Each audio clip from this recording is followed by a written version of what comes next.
I overheard my stepmother and stepsister plotting to disinherit me. So I moved out and survived alone for a year. Now my dad knows the truth, and everything has changed. Hey there. We're working hard to hit our first 1,000 subscribers. If you love true, emotional stories, hit that subscribe button. It helps more than you know. Now let's get into the story. I wasn't supposed to hear it. I wasn't even supposed to be home that day. I'd come back early from a failed job interview.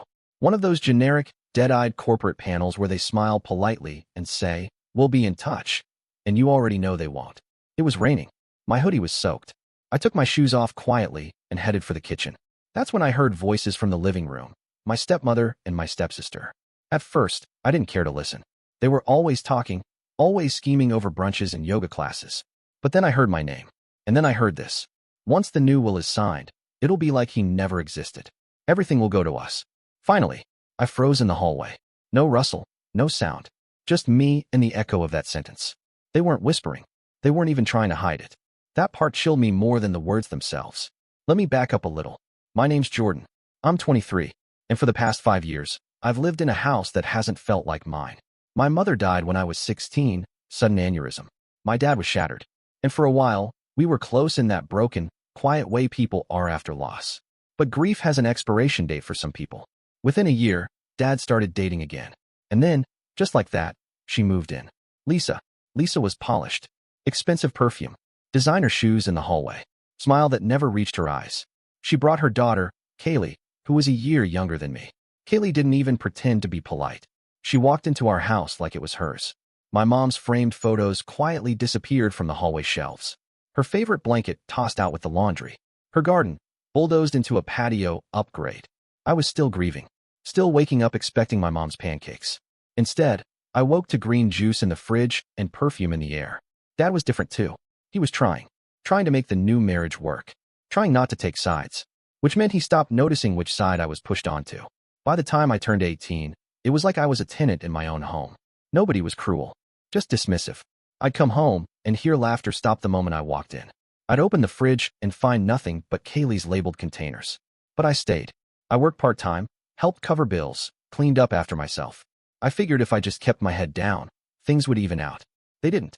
And now here I was, 23 years old, soaked from rain, standing in a hallway while the two people who'd wedged their way into my home were plotting to erase me.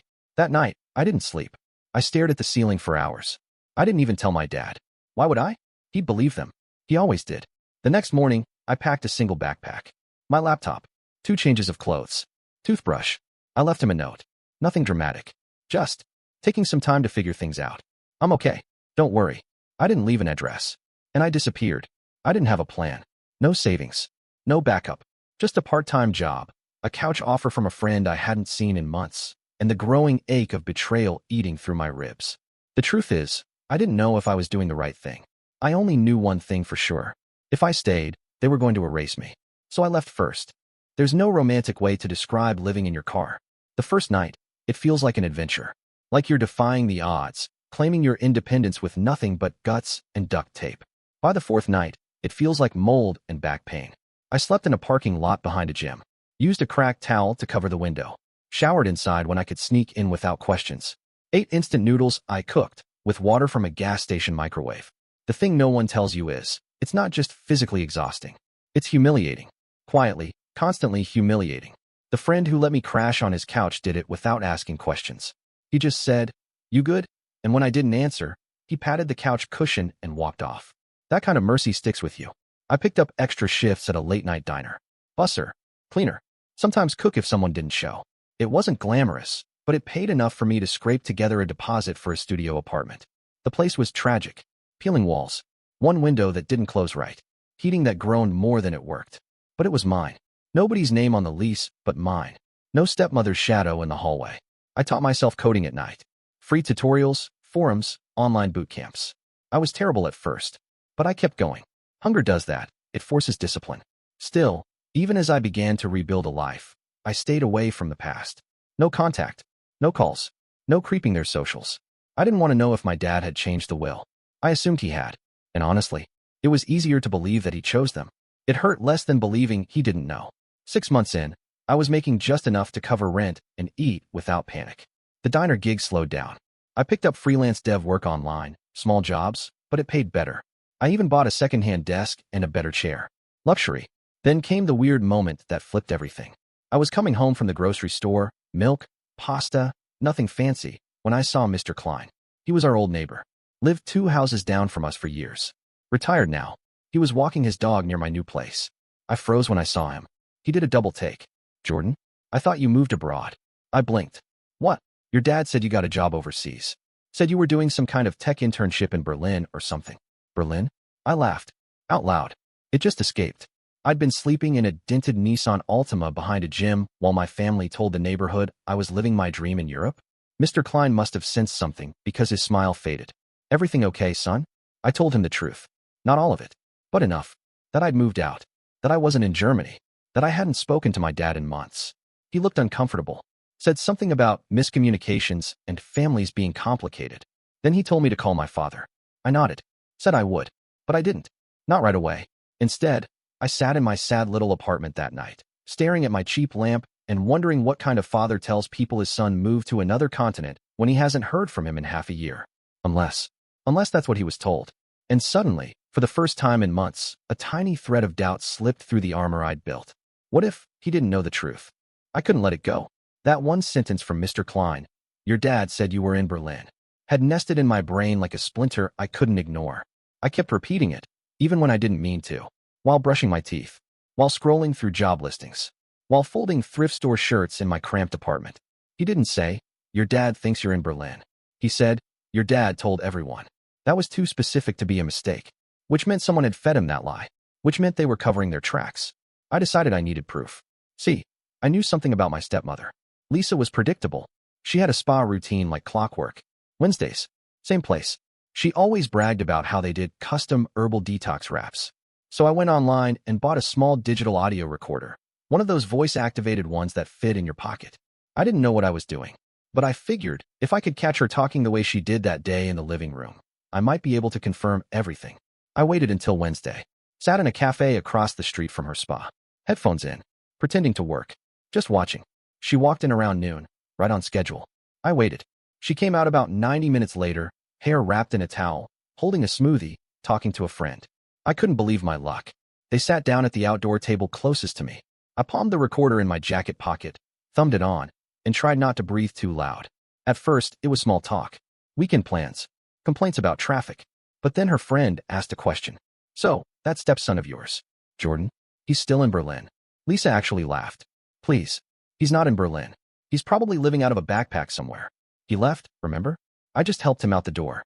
Her friend blinked. You mean he doesn't talk to your husband? Lisa sipped her smoothie. Not since he ran off. And honestly, that's a win. He was always dead weight. No ambition. No gratitude. Just like his mother. I felt like the sidewalk had dropped out from under me. I kept recording. She kept talking. She told her friend that dad had finally seen reason and agreed to start streamlining the estate. Whatever that meant. She said Kaylee was basically the only real family left. And then came the one sentence that sealed it. By the time he realizes what's happened, it'll be too late. But knowing Jordan, he won't realize anything. He never pays attention. I sat there long after they left. Long after my coffee had gone cold. I kept playing those lines back on the recorder, over and over. This wasn't just cruelty. This was a setup. A long game. A quiet erasure. They weren't just hoping I'd disappear. They were betting on it. They were counting on it. But they made one mistake. They forgot I was listening. I didn't call him right away. Even with the recording in my hands, her voice, her laugh, her exact words, I hesitated. Not because I was afraid he wouldn't believe me. I was afraid he would. That he'd hear it and still choose them. That everything I suspected would be confirmed in the worst way. But I called anyway. I still had his number. It rang once, then again, and then it cut to voicemail. I didn't leave a message. I thought that was it. Until 5 minutes later, my phone buzzed. A text. Is this really you? 3 words. Not how are you? Not where have you been? Just is this you? I texted back. It's me. He replied instantly. Can we meet? Please. I didn't respond right away. I waited an hour. Maybe to punish him a little. Maybe just to breathe. Then I agreed. Neutral ground. A park near the old neighborhood. Open benches. Less chance of someone flipping a table. I got there first. Wore a hoodie, jeans, nothing fancy. Just me. When he arrived, he looked older than I remembered. Paler. Like something had been draining him for a while. He walked over slow. Unsure. Sat down like he wasn't sure he was welcome. I didn't know where you went, he said. I didn't answer. Lisa said you left a note. Said you needed space. I thought you were traveling. Berlin or something. I laughed. Short. Hello. She told you that. He nodded. She said you got a remote job. That you didn't want contact. I reached into my jacket and pulled out the recorder. I want you to listen to something. He hesitated. But I pressed play. Her voice filled the space between us. He's not in Berlin. He's probably living out of a backpack somewhere. He left, remember? I just helped him out the door. He stiffened. He was always dead weight. No ambition. No gratitude. Just like his mother. His mouth parted slightly, hands curling into fists on his knees. And then, by the time he realizes what's happened, it'll be too late. But knowing Jordan, he never pays attention. Silence. Just wind in the trees. Birds somewhere in the distance. And the sound of my father breaking. His shoulders sank. He didn't cry, but something behind his eyes just shut down. Like a light flipped off. She told me you were difficult. That you were stealing. That you wanted to cut me off. I stared at him. And you believed her. He didn't argue. He just nodded. I'm so sorry, Jordan. It wasn't enough. But it was a start. We sat in silence for a long time. Eventually, he asked to hear the recording again. Then again. Each time, his face shifted. Grief, guilt, rage. How long have you been living like this? He asked. Since I left. He shook his head. This is my fault. No denial. No excuse. And that, more than anything, made me realize he truly didn't know. He'd been lied to. Repeatedly. By the woman he trusted. By the girl he treated like his own. I need to make this right, he said quietly. I looked at him. Really looked at him. Then don't just apologize. Prove it. He nodded. I will. We didn't talk for a few days after the park. Not because anything was broken between us, but because something had cracked open inside my father that needed time to settle. The kind of truth that doesn't land all at once. It comes in waves. He sent me one message the next morning. I've hired someone. I didn't even ask what he meant. I knew. He'd hired a private investigator. And a few days later, he sent another message. There's more. So much more. We agreed to meet again, this time in his office. A real estate firm he partially owned, tucked into a beige strip mall I hadn't seen in years. When I walked in, he looked like a different man. Still tired, but sharper. Determined. Like whatever fog had been covering his eyes all this time had finally cleared. He didn't say hello. Didn't offer coffee. Just pointed to a manila folder on the desk. Start with page 2, he said. I opened it. Emails. Dozens of them. Printed out, highlighted. From Lisa. From Kaylee. Between each other. Some sent to my dad, some behind his back. There were fake narratives, claims that I'd been emotionally volatile, stealing. Even one where Kaylee implied I'd threatened her when she told me to leave. All dated after I left. All part of a coordinated smear campaign. But that wasn't the worst of it. The investigator had also uncovered several suspicious transactions from one of my dad's secondary business accounts. A company card, linked to Kaylee's name, had been used to pay for everything from clothes to plane tickets to, and I quote, a luxury 3-day influencer retreat. She forged my digital signature, he said flatly. Opened a new business card in my name. I had no idea until I saw the statements. I shook my head. And Lisa? She knew. She approved the wire transfers. It wasn't just emotional manipulation. It wasn't just social lies. This was fraud. Theft. My dad sat down slowly. I trusted them. I believed everything they said. Because it was easier than believing I'd failed you. I didn't know what to say to that. Not yet. So he kept talking. They framed your exit like abandonment. They said you were selfish. That you'd cut ties. I thought, maybe I'd lost you too. He looked up at me then. Eyes wet but steady. I didn't lose you. They took you from me. He told me he'd already started reworking his legal affairs. The will. The trusts. The business holdings. They're both locked out of everything, he said. Effective immediately. But here's the part that really knocked the wind out of me. He never signed the updated will they pressured him into. She'd been badgering me for months to update it. To simplify things. But something always felt off. So I kept delaying it. I stared at him. So legally? You were never removed. You're still the sole heir. I didn't know how to feel. Angry? Relieved? Vindicated? All of it, probably. But there wasn't time to dwell. Because Kaylee? She wasn't taking the lockout quietly. That same night, I got a DM on Instagram. You think you've won? This isn't over. I hadn't blocked her yet. That was my mistake. She was spiraling. My dad got it worse. She showed up at his office the next day, screaming. Claimed she was owed compensation for the years she'd put up with him. Said I was brainwashing him. Lisa, apparently, wasn't far behind. According to the investigator, she'd been funneling money into a separate savings account tied to her maiden name. Planning for an exit. Or a power grab. Maybe both. None of it mattered anymore. Because the lie had unraveled. And now, it was time to cut the rod out. When my father asked if I wanted to be in the room, I said yes. I didn't even hesitate. Not for drama. Not for revenge porn. But because I wanted to see it. The moment she realized she'd lost everything. It wasn't some TV courtroom. This was a sleek law office in a downtown high-rise. Polished wood floors, glass walls, the smell of old money and firm handshakes. The kind of place Lisa used to name-drop at dinner to impress guests. Now she was walking into it thinking she was still in control. She didn't see me at first. She stepped in like she owned the place. Designer heels, power coat, lips pursed with fake calm. The lawyer greeted her by name, handed her a folder. She flipped it open, barely glancing before saying, "This must be a mistake." That's when I stood up. Across the room, behind the second chair at the conference table. Her eyes found me. Froze. "Jordan." She said it like I was a ghost. Like I wasn't supposed to exist anymore. I didn't answer. I just sat down. Dad entered next. He looked colder than I'd ever seen him. Not angry, focused. He slid into the seat next to me without saying a word to her. Lisa tried to recover. She smiled, tight and sugary. "Sweetheart, I think there's been a..." "Save it," Dad cut in. "You're here because you're being removed from all legal authority tied to my estate, my companies, and my finances.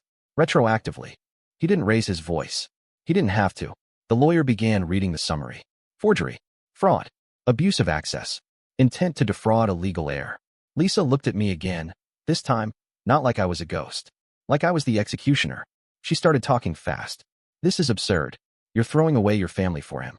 Dad didn't even blink. "You threw him away first." She turned to the lawyer. "You can't just kick me out of the will. I've been married to him for 8 years. The lawyer didn't flinch. "Actually, the prenuptial agreement you signed before the wedding gives Mr. Taylor full authority to amend or revoke your inheritance in the case of deceit or financial misconduct. And here's your signature." She snatched the page from his hand. "You manipulated him." She spat at me now. "This is your revenge, isn't it?" I finally spoke. "No, my revenge was surviving." Her face twisted. Not into sadness. Not even guilt. Into something worse, entitlement denied. "You were always a parasite," she hissed. "Ungrateful. Bitter, just like your mother. She was weak, and you're weak too." My father stood up so fast the chair slammed against the glass wall. "Don't you ever say her name again." The lawyer cleared his throat. Offered her a moment to compose herself. She didn't take it. Instead, she launched into a monologue about how much she'd sacrificed, how she'd raised Kaylee like a second daughter, how she kept the household running, while my dad wasted time grieving a woman who was already gone. I don't know what she thought she was accomplishing, because by the end of that meeting, she was removed from every account, every trust, every business, the house, not in her name, the car, leased by the company. She walked in thinking she still had leverage. She walked out with nothing, not even dignity. But the part that hit harder came a week later. Because Kaylee? She tried to retaliate. She filed a civil complaint, emotional distress, and wrongful eviction. Claimed my dad was influenced by an estranged son with a grudge, and that she had a right to continued financial support. The case made it to court. Public record. And that's when everything unraveled for her. The lawyer subpoenaed her financial history, her social media posts, her influencer retreats paid for with company cards, screenshots of her bragging in private DMs about finally getting rid of the charity case. All of it came out. The judge tossed the case before it hit full trial. But the damage was done. Her Instagram sponsorships dried up. The brand deals pulled back. Someone leaked court details to a local gossip blog. Her name was trending, for all the wrong reasons. She ended up working the counter at a boutique pet store in a strip mall I used to drive past on my way to school. One night, I walked in. Not to gloat. Just to see. She didn't recognize me at first. Then she looked up. Froze. Said nothing. I just smiled and said, "Don't worry. I'm not here to shop." Then I left. Back at home, my father and I sat in the backyard one night. No big conversation. Just the sound of wind and an old record playing inside. Eventually, he spoke. "I've been thinking of selling the house. Starting over." I nodded. "You should. It's not yours anymore." He nodded back. Slowly. And for the first time in a long time, I could tell he agreed. People think closure comes with an apology, a speech, a teary hug at the end of a drama. It doesn't. Sometimes it's just silence. A stretch of calm after the storm. After everything. After the courtroom, the financial cleanup, the public fallout. My dad didn't make grand gestures. No big promises. No father-son road trip to reconnect. What he did was simpler. He showed up. Sunday after Sunday. It started one morning when I opened the door to find him holding a brown paper bag and looking kind of sheepish. "Thought you might be low on groceries," he said. I wasn't, but I let him in. He unpacked eggs, oranges, a loaf of bread, and 2 bags of those weird vegan chips he always liked. We didn't talk much. just sat on opposite ends of the couch, half watching a documentary we both forgot to finish. He left 2 hours later. Did the same thing the next week. And the next. Sometimes he brought takeout. Sometimes tools to help fix something in the apartment. Once he brought an old photo album. Just slid it onto the table without a word. It had pictures of my mom. Ones I hadn't seen in years. That time, we didn't even turn the TV on. We just sat and flipped through the pages like it was a sacred ritual. He never asked for forgiveness. Not directly. But in every small action, every quiet moment, he was rebuilding the bridge. Not trying to go back to how things were. Just trying to meet me where I was now. And I met him there. As for Lisa and Kaylee, they're gone. I don't follow their lives. Don't check their socials. Don't ask around. Last I heard, Lisa was trying to sell handmade jewelry online and living with her sister 2 towns over. Kaylee bounced around gigs, never quite sticking. They'll land somewhere. Or not. It's not my story anymore. What is my story? Well, it's this. I rebuilt myself from a backpack and a broken heart. I turned late-night busboy shifts into freelance coding jobs, and eventually into a real startup, one I co-own now. A small tech firm. Nothing flashy. But it's mine. And it's stable. I mentor kids sometimes, through a nonprofit that helps young adults transition out of unstable homes. I don't tell them my full story, but I tell them this. No one has the right to erase you. Not even family. They always nod like they understand more than they let on. My apartment's better now. Still modest, but warm. Bookshelves I built myself. Coffee that doesn't come from gas stations. A good chair by the window. My dad still comes over every Sunday. He brings too much food. Always forgets I'm lactose intolerant. Tries to fix things that don't need fixing. We don't talk about the past. Not much. But sometimes, when he gets quiet, really quiet, I know he's thinking about it. And sometimes, I let him. Because forgiveness isn't a clean thing. It's not a switch you flip. It's a door you leave unlocked, just in case they ever try to come back the right way. He did. So I let him in. And that's the story. If you're still here, that means you're one of us. So go ahead, hit that subscribe button. I drop new chaos every single day, and trust me, tomorrow's story, it's even worse than this one.